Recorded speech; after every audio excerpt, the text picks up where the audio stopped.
అందరికీ నమస్తే అండి. ఈరోజు 1 కేజీ అరిసెలు ఆర్డర్ వచ్చాయి. అయితే ఒకదాన్నే చేస్తున్నాను ఈరోజు. 1 కేజీ కదా అనేసి స్టవ్ చిన్నగా పెట్టుకొని మెల్లిమెల్లిగా ఒక్కొక్కటి చేసుకుంటూ వేసుకుంటూ కాల్చుకుంటూ కూర్చున్నాను. ఇది 1 గంట సేపు పని. అయితే ఈ అరిసెలు, ఈ లడ్డూలు, కారపూస ఇవన్నీ నేను వీడియోలు తీసి పెడుతున్నాను కదా. ఇవన్నీ మా చిన్నమ్మ వాళ్ళు, మా చెల్లెళ్ళు,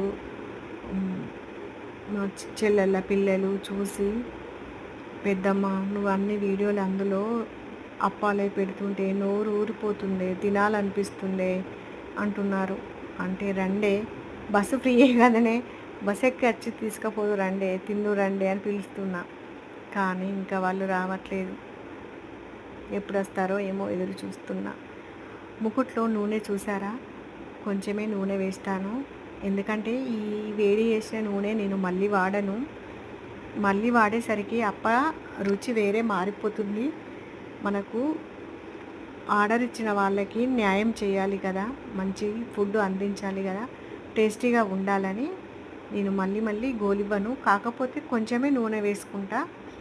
ఈ కాలిన నూనెను మా షాప్లో ఉన్న పిల్లలకి ఇస్తా, వాళ్ళు వంట చేసుకుంటారు.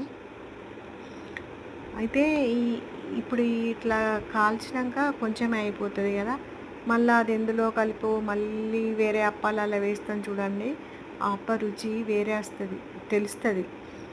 మళ్ళీ మనము అప్పాలు స్టోర్ చేసుకుంటే కూడా ముక్క వస్తాయి. అప్పుడు అట్లాంటప్పుడు మన కస్టమర్లు తప్పుపడతారు. మనకు మళ్ళీ గిరాకీ రాదు, ఆర్డర్స్ ఇవ్వరు. అందుకోసమే క్వాలిటీ మెయింటైన్ చేస్తేనే మంచిగా మనకు అన్ని ఆర్డర్స్ వస్తాయి. మనం మంచి ఆరోగ్యాన్ని ఇచ్చే లక్ష్యం పెట్టుకున్నప్పుడు అలానే ఇవ్వాలి, కక్కుర్తి పడకూడదు. లేట్ అయినా పర్వాలేదు, కొంచెం నూనె వేసుకుంటూ చేసుకుంటూ ఉండాలి. నూనె కూడా మంచి నూనె వాడాలి. ఎందుకంటే ఇది ఆయిల్ ఫుడ్ కదా, తినేస్తాం కదా. మంచిగా వాడితేనే మంచిగా హెల్త్ ఆరోగ్యం మంచిగా ఉంటుంది.